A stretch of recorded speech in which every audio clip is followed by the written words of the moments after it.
começar aqui. Então, pessoal, Banca Copes e UFT. Então, vocês vão perceber que algumas questões são mais antigas, outras um pouquinho mais novas, mas vamos dar uma olhadinha aí em relação a essa banca, tá? Então, Copes e UFT 2019. Paciente masculino, 40 anos, com diagnóstico de epicondilite medial, comparece ao consultório fisioterapêutico para tratamento. Assinale a alternativa correta quanto ao teste especial para exame físico na identificação da doença. Então, vamos lá, gente. Epicondilite medial. Falou epicondilite medial, qual que é a primeira luz que tem que acender na sua cabeça? Cotovelo de golfista, tá? E aí o teste tá fácil aqui, né? Teste de cotovelo de golfista, tá? Tenista e Cosen são epicondilite lateral. E sinal de túnel do nervo ulnar é para lesão do nervo ulnar, então nem caberia aqui para a nossa resposta, tá? Mas quando fala da epicondilite medial, o nome do teste é teste do cotovelo de golfista. É por isso que a gente acaba até falando mais da lateral. A lateral costuma cair mais na prova. E na lateral a gente tem o teste de Cosen e o teste de Mil. Aqui ele colocou teste de cotovelo de tenista, né? Talvez só para dar uma confundida aí, mas falou em epicôndilo medial, cotovelo de golfista, certo? Então, bora lá. Próxima questão é uma questão de verdadeiro e falso, tá? Então, a gente também tem que analisar bem. Julgue as afirmativas a seguir como V, verdadeiras, ou F, falsas. Primeira, a estimulação nervosa transcutânea, TENS, é um recurso da eletroterapia que utiliza a teoria das comportas para explicar a analgesia proporcionada ao paciente no local aplicado.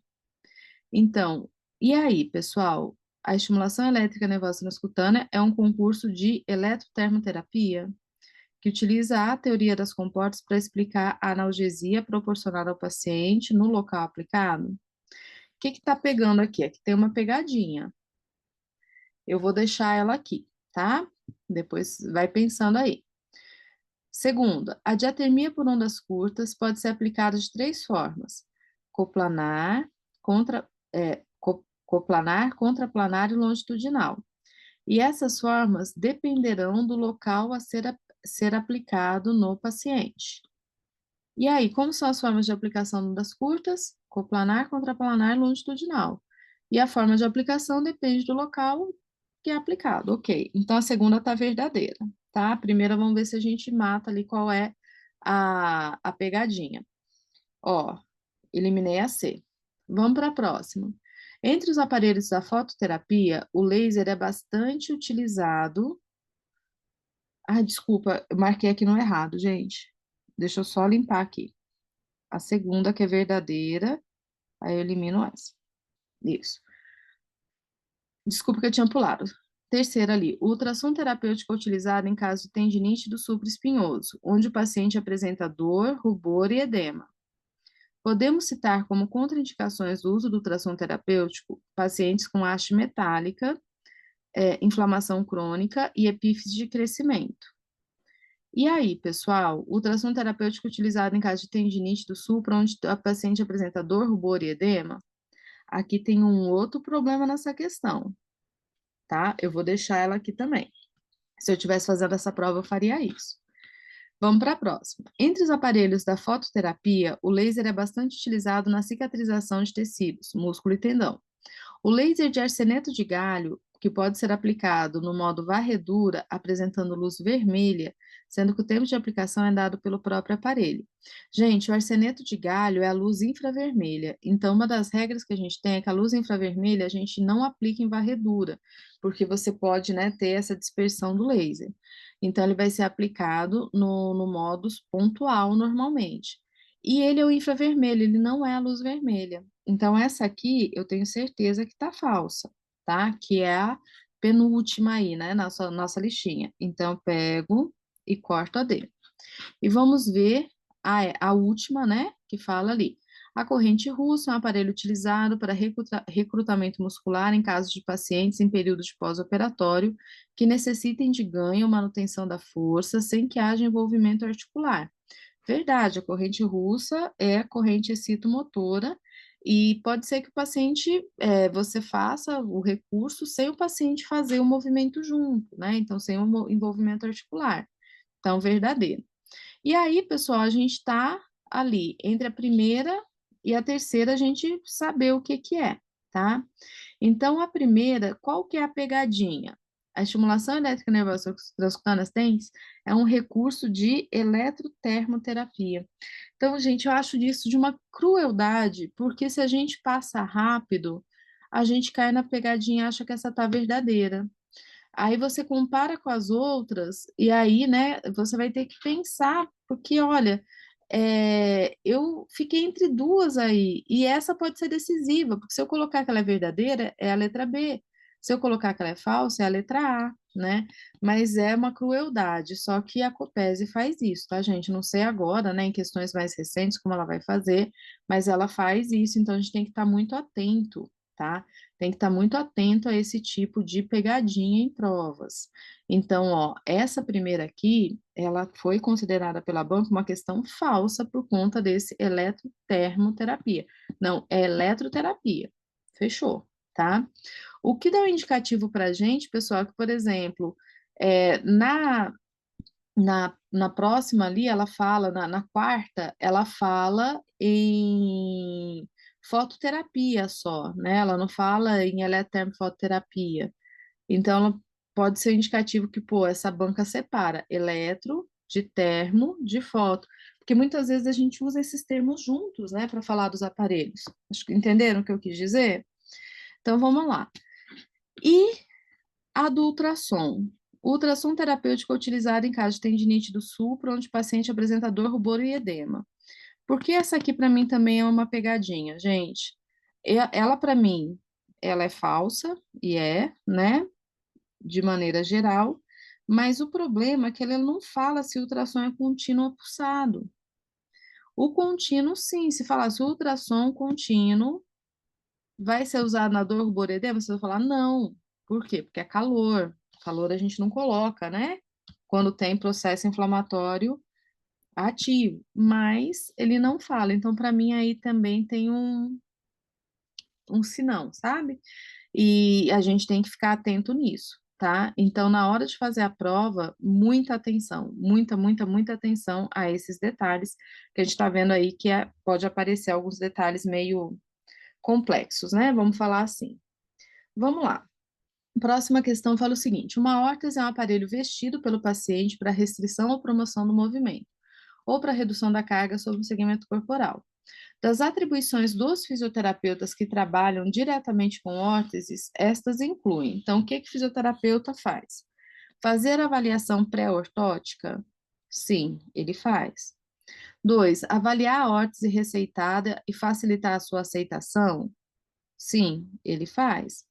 Né? Ver se tá certinho, se tem algum ponto de pressão, se tem algum ponto de lesão, se está confortável no paciente, se é leve, explicar para o paciente usar, a forma de usar e tudo mais.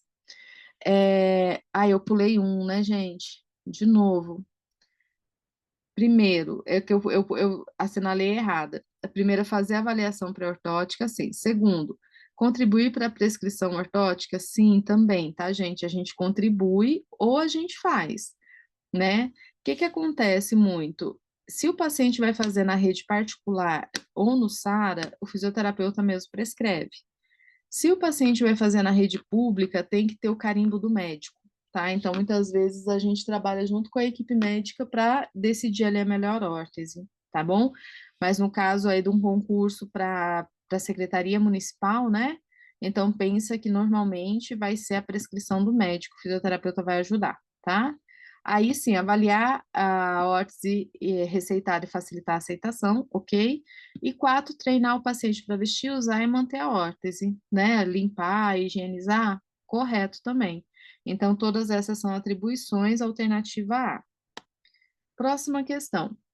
Dentre as alterações induzidas pela gestação, podemos citar as disfunções dos músculos do assoalho pélvico.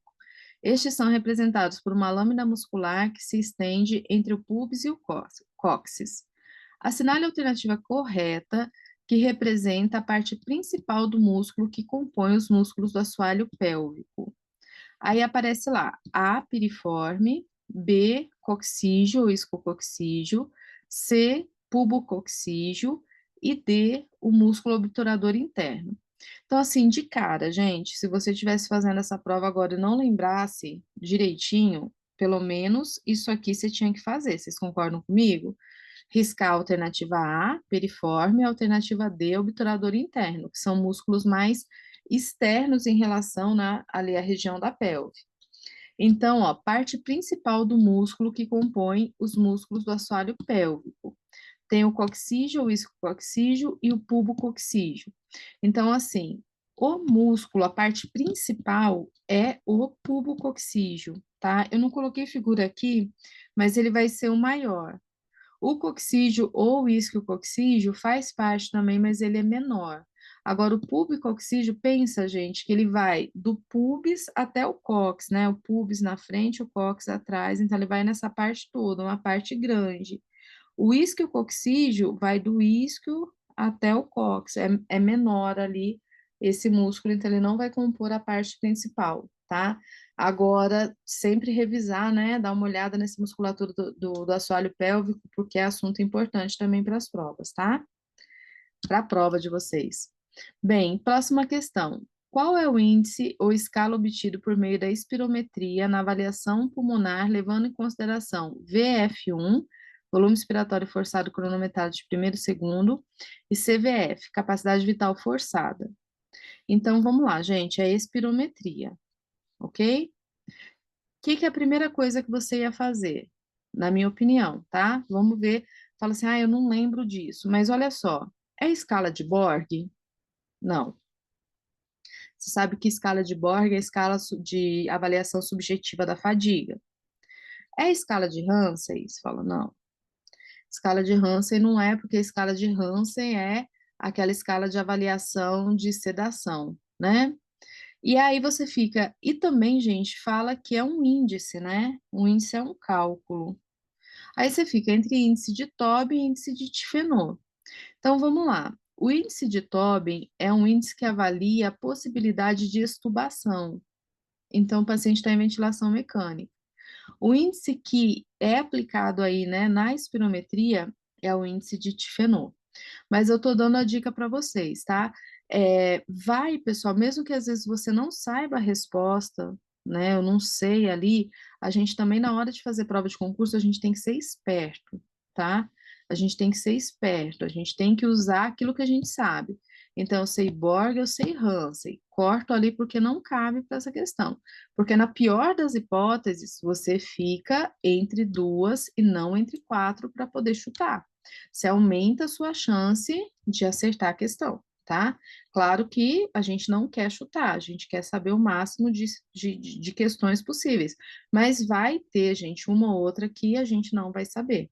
E aí a gente tem que ser esperto, porque se eu for esperto, eu tenho mais chance de acertar a questão, tá bom? Mas o índice de Tifenot é que avalia, que tem essa avaliação, né? Dividindo o VF1 por CVF na espirometria.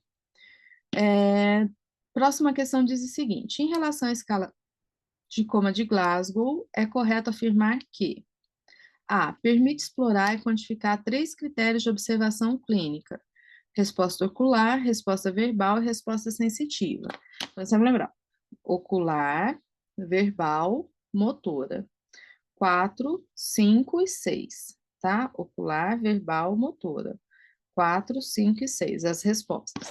Então, não é sensitiva. A A está errada, a gente está procurando a correta, né? 2, avalie o nível de consciência em pacientes que não estejam sedados. Ok, está correta, vamos ver as outras. C, identifica o nível de consciência em pacientes sedados ou em uso de ventilação mecânica invasiva. Não, gente, paciente sedado, ou a gente usa a escala de Hansen, ou a de, que eu acabei de falar, era de Hansen, né?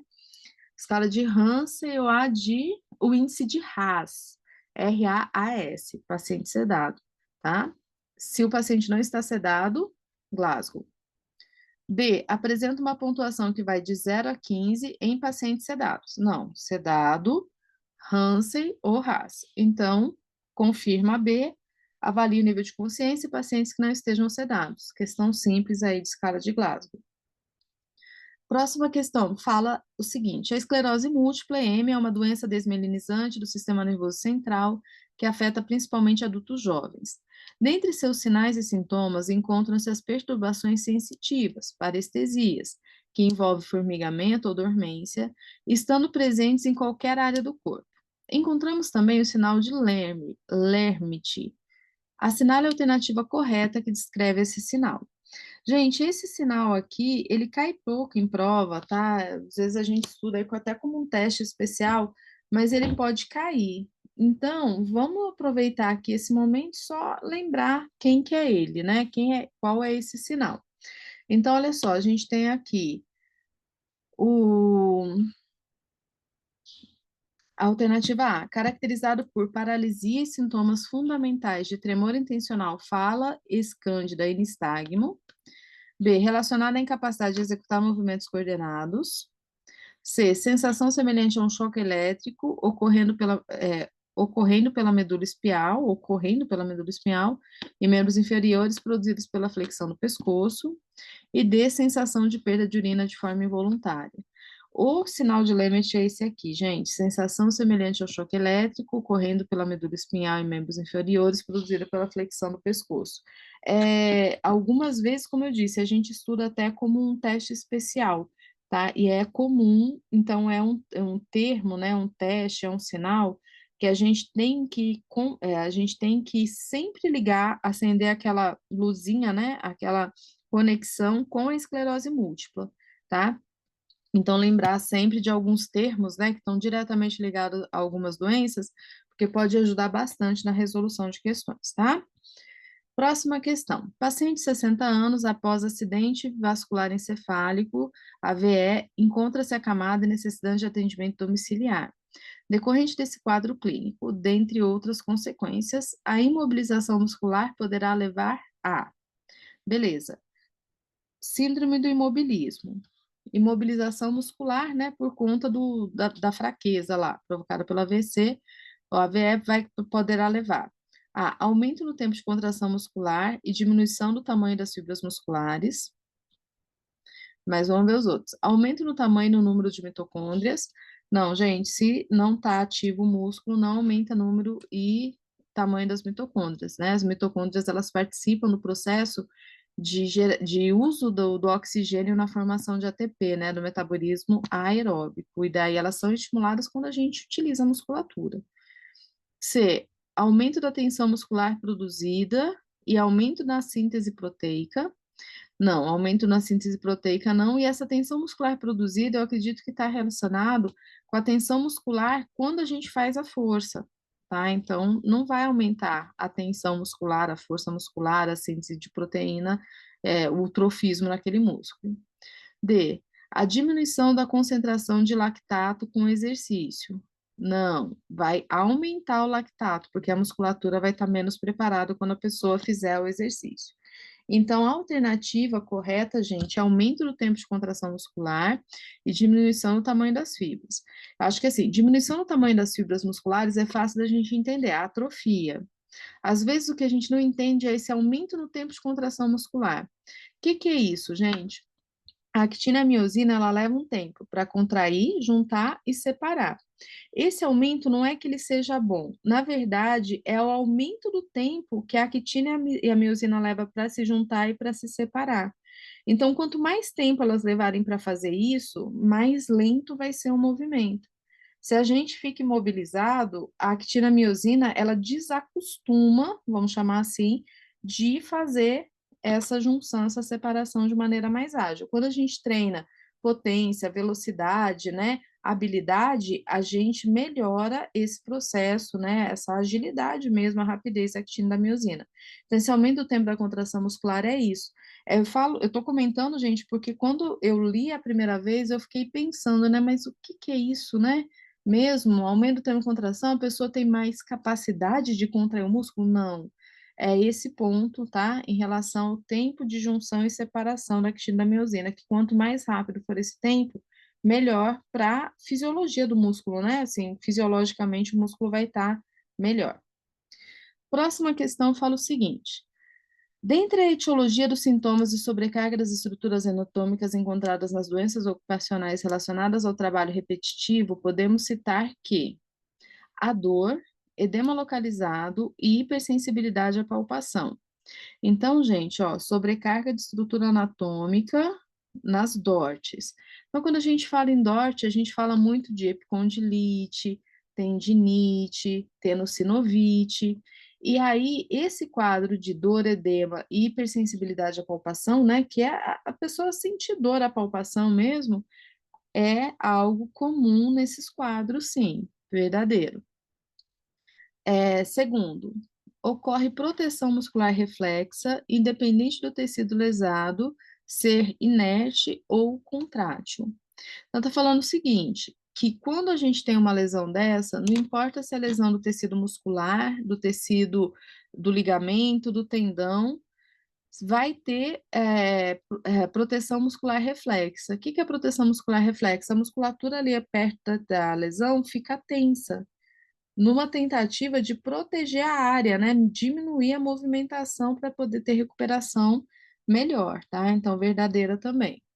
Terceira, a distensão muscular provocará dor, então o ligamento ficará sobrecarregado. Sim, a distensão do músculo provoca dor e isso leva a uma série de compensações feitas pelo paciente que acaba gerando o comprometimento de outras estruturas, como o ligamento. E a última fala assim: à medida que ocorre cicatrização das estruturas envolvidas, ocorre encurtamento adaptativo, ou os tecidos cicatriciais se aderem aos tecidos vizinhos e restringe a mobilidade e alinhamento postural. Bem, gente, aqui está falando de uma maneira muito geral, a gente não sabe necessariamente de que estrutura, mas é uma possibilidade sim para as DORTs, tá? Então, vai acontecendo o processo de recuperação, e aí, nesse processo, pode haver uma deposição de colágeno ali, que vai deixar essa região mais, uma região mais aderida ali naquelas estruturas ao redor daquele ponto de lesão. Então, alternativa verdadeira, todas aqui estão verdadeiras relacionadas a essas doenças ocupacionais, de maneira geral, tá? Aqui, pessoal, peço desculpas, eu copiei e colei as questões porque a última prova da Prefeitura de Palmas, de 2014, a gente não consegue achar as questões delas do jeito tradicional, tá? Onde a gente procura essas questões. Então, eu peguei a prova e recortei algumas das questões. Aí eu sei que é prova antiga, gente, mas é o que temos, né? Como eu disse, são poucas as provas, inclusive as que tem disponível, eu coloquei para vocês lá no site da mentoria, né? Eu coloquei lá, é para responder, hein, gente. Vocês já responderam a prova inteira, na íntegra? Se não respondeu ainda, tá na hora de responder, falta um mês aí para a prova, tá? Então vamos lá. Para que ocorra uma perfeita contração muscular esquelética, precisa-se de todas as estruturas pertencentes à sinapse estejam intactas e funcionais, e permita que um potencial elétrico promova a liberação de um neurotransmissor, que possibilite a essa substância se acoplar ao seu receptor, chamado de. Então, gente, está falando de contração muscular, tá? Está falando da liberação do neurotransmissor. Vamos começar por aqui. Qual é o neurotransmissor da contração muscular? O neurotransmissor da contração muscular é a acetilcolina. Mas, gente, tá falando que esse neurotransmissor vai se acoplar ao seu receptor. Então, não está perguntando, não é para a gente marcar acetilcolina. Acetilcolina é o neurotransmissor. O que que a banca está perguntando? Qual é o receptor, tá? Então, por isso, gente, que a gente não marca a alternativa à acetilcolina. Acetilcolina é o neurotransmissor. O receptor para acetilcolina é o receptor colinérgico, letra C. Então, eu não sei se a Copese vai continuar com essa característica, mas o que que acontece? É algo que a gente já viu ali atrás, umas questões meio capciosas, né?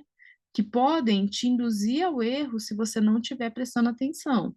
Então, é uma prova para fazer prestando muita, muita, muita atenção, tá? Dopaminérgico é receptor de dopamina, adrenérgico, receptor de adrenalina ou noradrenalina, tá? Então, só para a gente entender. Próxima questão, também da Prefeitura de Palmas. Quando uma corrente elétrica proveniente de um eletroestimulador atravessa o organismo, desenvolve as seguintes ações fisiológicas, exceto, tá? Então, outra coisa que chama a atenção nessa banca. Às vezes ela pede a correta, às vezes ela pede incorreta, às vezes ela coloca questões, só voltar aqui, ó, de verdadeiro e falso, tá? Tem que estar atento a isso, principalmente essa questão do exceto, não, né? Se a gente passar batido, a gente acaba errando a questão.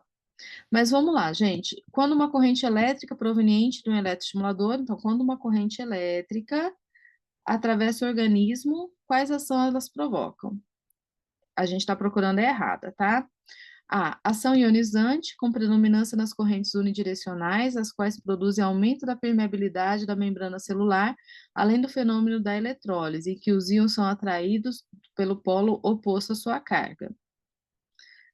B. Efeito analgésico, tendo na teoria das comportas o mais aceito mecanismo neurofisiológico, além da liberação de endorfinas. Ok. C. Efeito excitomotor, resultado da estabilidade elétrica do tecido muscular. Ok. Então, no primeiro caso, a gente está falando das correntes polares, galvânica, farádica, diadinâmicas, corrente polar. No segundo caso, está falando principalmente aí da principal corrente analgésica que a gente tem, que é o TENS. E no terceiro, está falando das correntes excitomotoras, como, por exemplo, o FES, opa, peraí. Como, por exemplo, desculpa que eu mudei aqui. Como, por exemplo, o FES, a russa e assim por diante. E vem a D, ação vasoconstritora. A corrente elétrica impede a secreção de noradrenalina por parte do sistema ortossimpático, produzindo vasoconstrição passiva. Isso não é a ação da corrente, tá? Então, como a gente está procurando o exceto, letra D. O restante deu para a gente colocar em diferentes correntes, né? Próxima questão. Após o infarto agudo do miocárdio, a reabilitação cardíaca é um procedimento consagrado por. Bem, pessoal, é uma questão de 2014, a gente tem as diretrizes de reabilitação cardíacas publicadas em 2020, mas aqui dá para a gente responder tranquilo, tá? Essa nova publicação não alterou isso aqui. Então, está falando o seguinte: a reabilitação cardíaca traz quais benefícios? Um, melhorar a capacidade funcional e a qualidade de vida do paciente? Sim, verdadeiro. Então, a 1 está correta, já elimino a C aqui.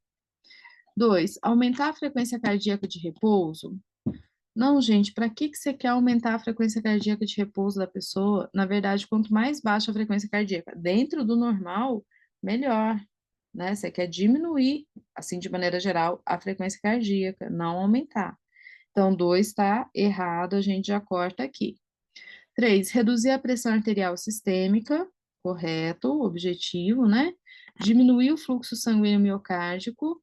Não, né, gente? Para que você vai diminuir o fluxo sanguíneo do miocárdio e causar isquemia no miocárdio? Também não, na verdade, você quer melhorar, otimizar o fluxo sanguíneo para o, coronário, que é para o miocárdio. E 5, favorecer mudanças de hábito, verdadeiro também, letra D. Lembrando que a maior parte dos eventos cardiovasculares, eles decorrem de hábitos de vidas ruins que a gente tem. E aí, pessoal, quando a pessoa tem um infarto, quando ela tem um problema, ela normalmente tem que mudar muitos hábitos de vida dela. E a gente, não é que a gente atua, né, só fazendo a melhora da capacidade funcional, os exercícios, mas a gente atua também na orientação, na prevenção e na ajuda junto com a equipe, né, para mudar esses hábitos das pessoas, o que é muito difícil, porque normalmente a pessoa acorda, né, numa cama de hospital, vamos falar assim, tendo tido um problema, um infarto, né, um caso grave, e tendo que, a partir dali, começar de novo a vida sem hábitos que ela gostava, né, que ela tinha anteriormente. Próxima questão. Com relação às fases da reabilitação cardíaca, segue a afirmação. Aqui é a mesma coisa que eu falei antes, tá? Essa questão aqui não muda com a publicação de 2020. Inicia-se imediatamente após a alta ou alguns dias após a descompensação clínica. Tem duração prevista de 3 a 6 meses, tendo como objetivo melhorar a função cardiovascular, capacidade física do trabalho, flexibilidade, educar o paciente, melhorar o perfil psicológico e preparar o paciente para retorno às atividades. Bem, a gente tem 4 fases de reabilitação cardíaca. A fase 1 é hospitalar. A fase 2 é aquela que se inicia imediatamente após a alta. Então, nossa resposta, letra C, tá? A fase 3, normalmente, depois desses 3 a 6 meses iniciais. E a fase 4 é de longa duração por toda a vida, tá bom? Vamos lá, próxima questão diz o seguinte, tá? A hidroterapia pode ser praticada em local com água turbilhonada ou em piscina terapêutica, conforme o efeito terapêutico desejado. São vantagens dessa modalidade, exceto. Água turbilhonada, gente, é o turbilhão, tá? Vamos procurar o exceto aqui, alternativa A. São vantagens. Melhora da circulação sanguínea com temperatura da água em torno de 30 a 35 graus, ok. Letra B, redução do espasmo muscular e da dor, auxilia no movimento que pode ser iniciado mais cedo após a lesão, ok. Letra C, a pressão hidrostática ajuda a reduzir o edema, embora leve a uma maior instabilidade das articulações enfraquecidas.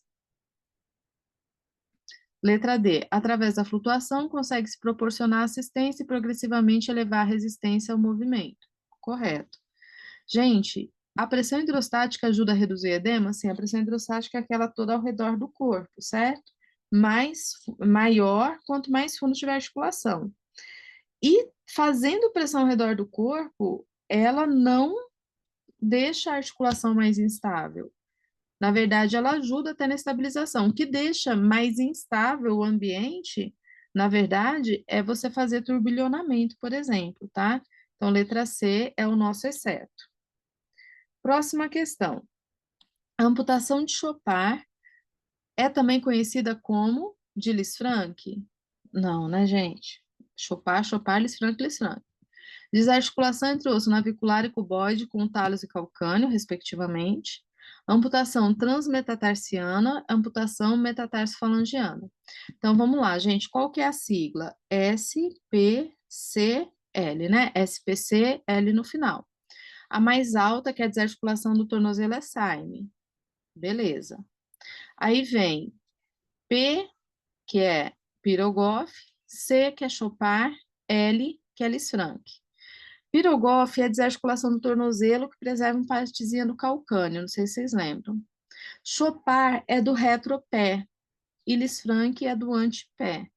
Então, não é transmetatarsiana, não é, né, nos metatarsos, e não é metatarsofalangiana. Metatarsofalangiana é do metatarso para a falange, que é o dedo, né, a amputação do dedo. Então, vai ser essa aqui, desarticulação entre os ossos navicular e cuboide com talos e calcâneo. Na verdade, a gente tem o talos e o calcâneo é grande, né? O talos e o calcâneo aqui, na frente dele navicular, na frente desse o cuboide. E a amputação acontece desarticulando o navicular do talos e o calcâneo do cuboide, que é o que está aí na questão, tá? Mas às vezes, para lembrar, a gente coloca a sigla e vai lembrando em que ponto está a amputação, porque às vezes na hora a gente lê assim, puxa, como é que é mesmo, né?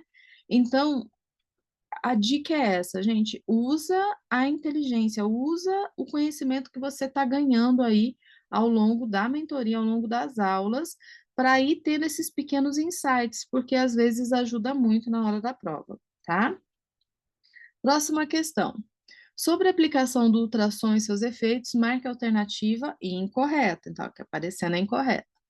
A. O grau de absorção e a conversão de energia depende do coeficiente de absorção dos tecidos e da interface que os separam. É verdadeira, gente. O quanto vai ser absorvido de energia e o quanto essa energia vai ser convertida, por exemplo, em calor, depende do coeficiente de absorção do tecido. Por exemplo, as proteínas são os tecidos que mais absorvem, tá? Então, tá verdadeira essa aqui. B. À medida que o feixe de ultrassom avança nos tecidos, vai perdendo a sua intensidade. Sim, é uma onda mecânica que está descendo, né, que está atravessando o tecido, então ela é maior em cima e vai diminuindo essa intensidade à medida que desce. C, a atenuação da intensidade é diretamente proporcional à frequência do ultrassom utilizado, ocorrendo maior perda dessa intensidade quanto menor a frequência empregada. Então aqui a gente tem que lembrar, ó, do ultrassom de 1 e ultrassom de 3, certo? Ultrassom de 3 mais superficial e ultrassom de 1 mais profundo, tá? A intensidade é proporcional à frequência, ocorrendo maior perda da intensidade quanto menor a frequência. Não, gente, quanto menor a frequência, mais profundo. Então, perde menos intensidade no tecido proximal. Vocês entenderam? O que acontece aqui é o que a gente está conversando sobre a copese. Às vezes, a forma que ela escreve é uma forma que dá uma travada, assim, né? A gente tem que ler novamente para entender, mas é isso que quer dizer. Vamos ver se a D ajuda a gente, né? Seria uma que a gente colocaria aí também como correta.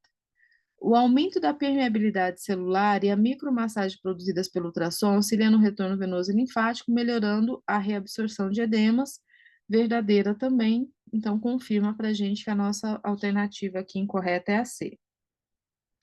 Próxima questão. O termo lesão axonal difusa é aplicado ao coma de origem traumática de duração maior que 6 horas. Em muitos casos, não apresenta alteração no padrão da imagem à tomografia computadorizada ou ressonância magnética, supondo-se que houve uma lesão por ruptura axonal microscópica. O coma de 6 a 24 horas de duração é considerado LAD leve, com mais de 24 horas, LAD moderado a grave, dependendo da presença ou ausência de sinais do tronco encefálico, como decorticação, descerebração, distúrbio autonômico. E aí, pessoal, o que está falando aqui, ó? Que sobre esses sinais de lesão, né, de presença ou ausência de sinais de tronco encefálico. Se são sinais de tronco encefálico, decorticação, descerebração e distúrbio autonômico? Sim, tá? Decorticação, descerebração e distúrbio autonômico podem indicar para a gente teve uma lesão grave e atingiu o tronco encefálico também. Está comprometendo essa comunicação. Que é a decorticação? É quando o paciente assume uma postura patológica de flexão de membros superiores e extensão de inferiores. Descerebração, extensão total, tanto de inferior quanto superior. Então, esses todos são sinais, sim, de lesão do tronco encefálico, tá? Que tá pegando ali, né? Que pode ser uma compressão, pode ser uma falta de comunicação. Mas LAD tem caído pouco em provas, tá? A gente está vendo uma prova mais antiga aqui. Próxima questão fala o seguinte: o ciclo da marcha aborda a atividade que ocorre durante a deambulação, sendo dividido em duas fases, de apoio e de oscilação. Essa última subdivide-se em exceto. Então, está falando da fase de oscilação e perguntando a errada. Na fase de oscilação, a gente tem quais partes, gente? Aceleração, oscilação média e desaceleração. Então, se eu lembrar isso aqui, já acabou a questão, né? O que não faz parte da fase de oscilação? Pé plantado, que eu nunca tinha ouvido esse termo aqui, né? Mas que é o apoio plantar, o apoio do pé no chão. Até porque apoio do pé no chão não é oscilação, tá? Então, oscilação é quando o pé está fora do chão e tem três partes: aceleração, que é a primeira, oscilação média e desaceleração, que é a final. Aí, ó, outro exceto. Com relação à avaliação funcional de pacientes amputados, seguem corretas afirmações, exceto.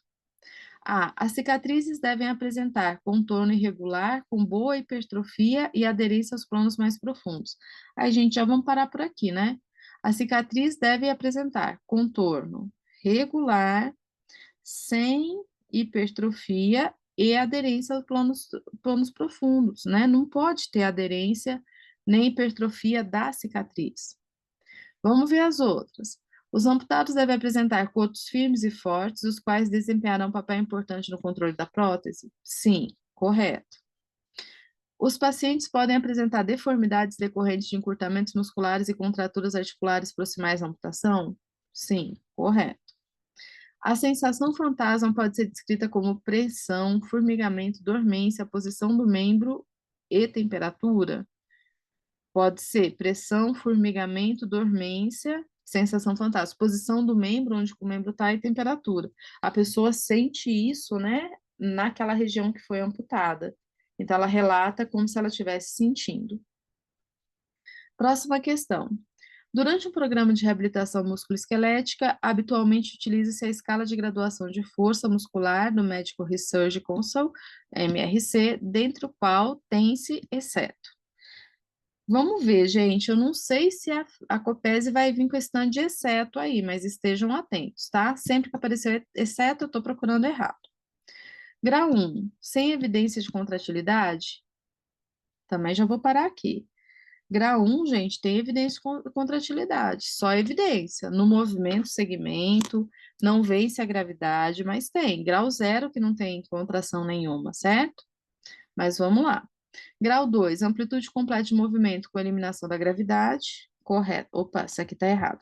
Correto. Grau 3, amplitude completa contra a gravidade. Correto. Grau 5, amplitude completa de movimento contra a gravidade diante de resistência integral. Correto.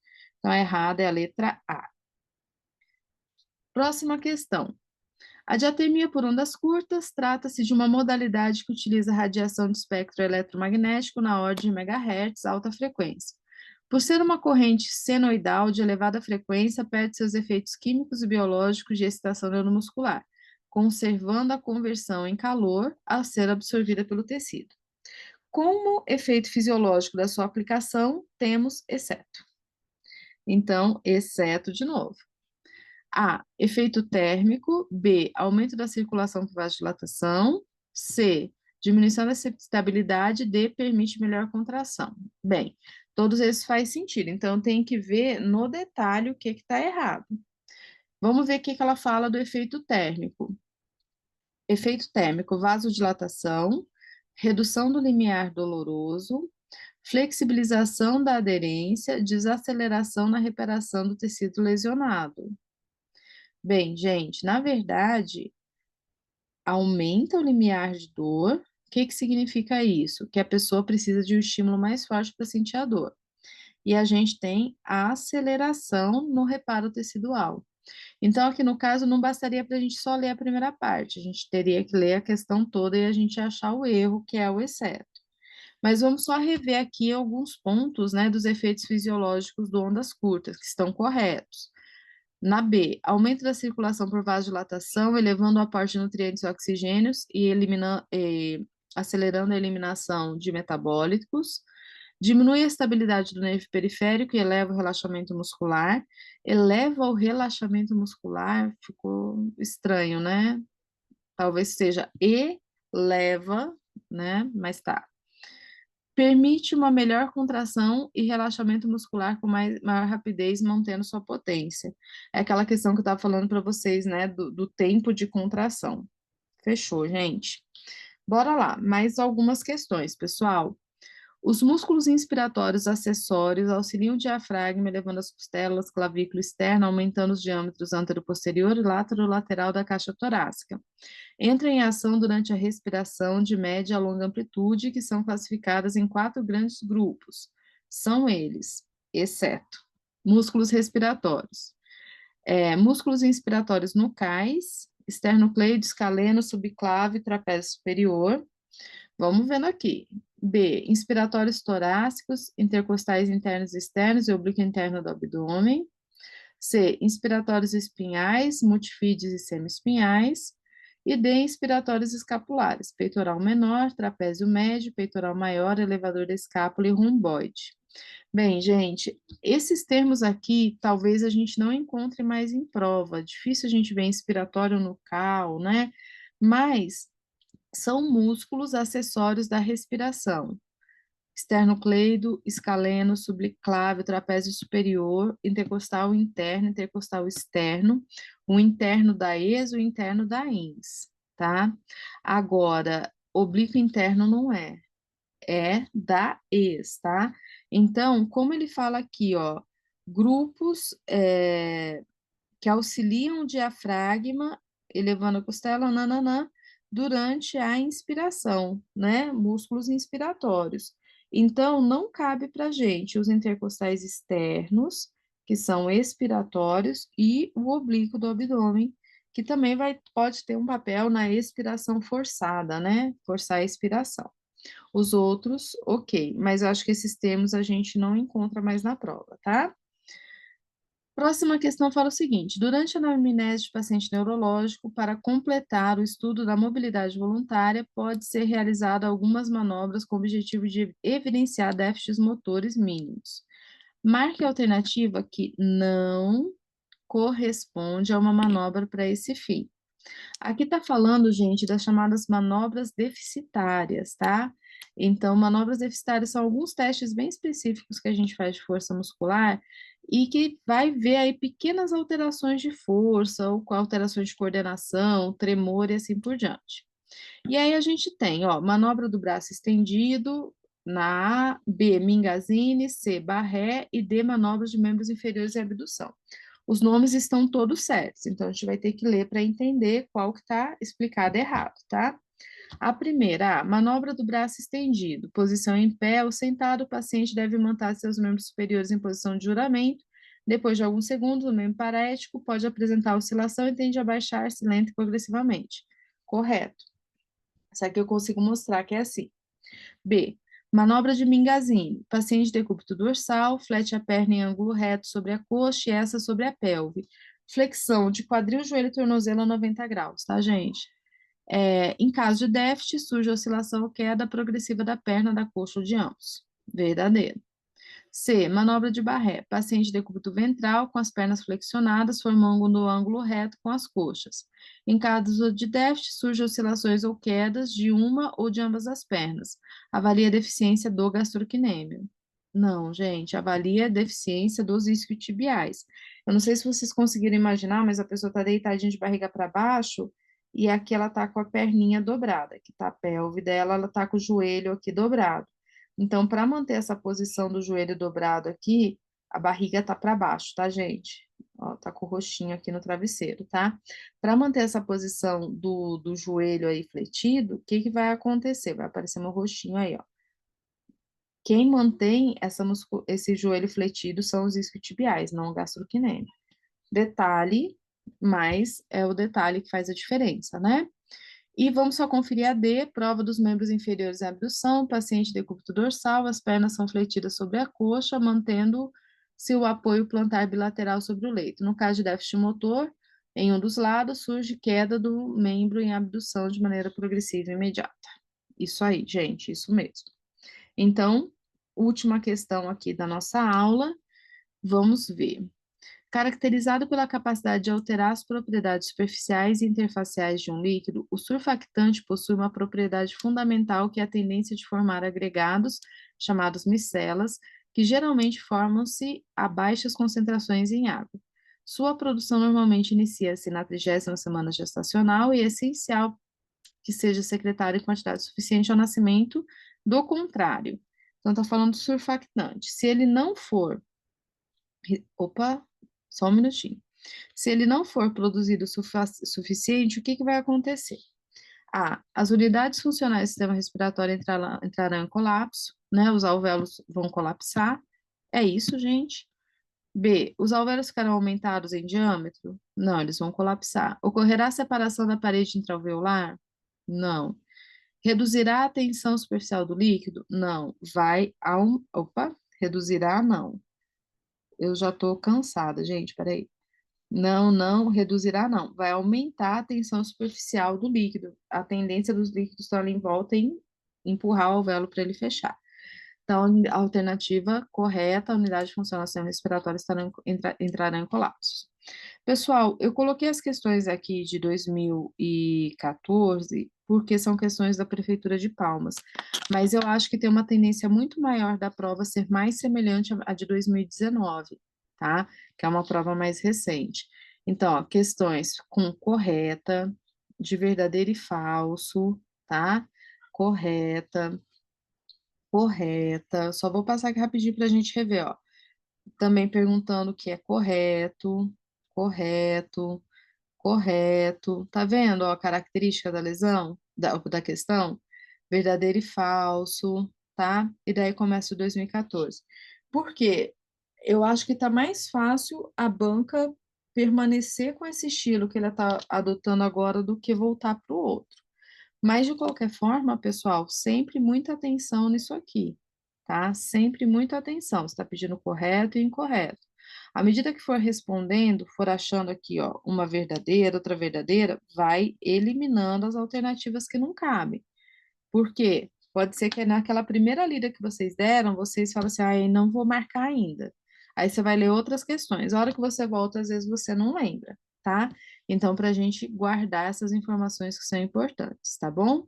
Bem, pessoal, vamos lá, tá? De qualquer forma, façam e refaçam as provas, né? Já falei para vocês, né, que é para fazer. Aí o Gui comentou que a Copese, o Guilherme comentou que a Copese gosta muito da fase de reabilitação cardíaca. Pessoal, ainda dá tempo. Estuda a diretriz inteira, tá? Dá uma lida na diretriz inteira. A gente ainda vai ver o conteúdo de cardio, eu vou passar para vocês de maneira bem direta, né?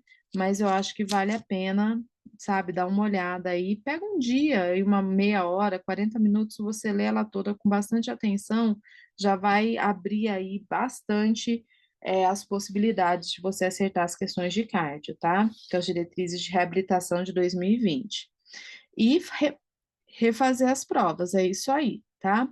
Pessoal, então era isso por hoje. Vou parar aqui a, a gravação e eu estou à disposição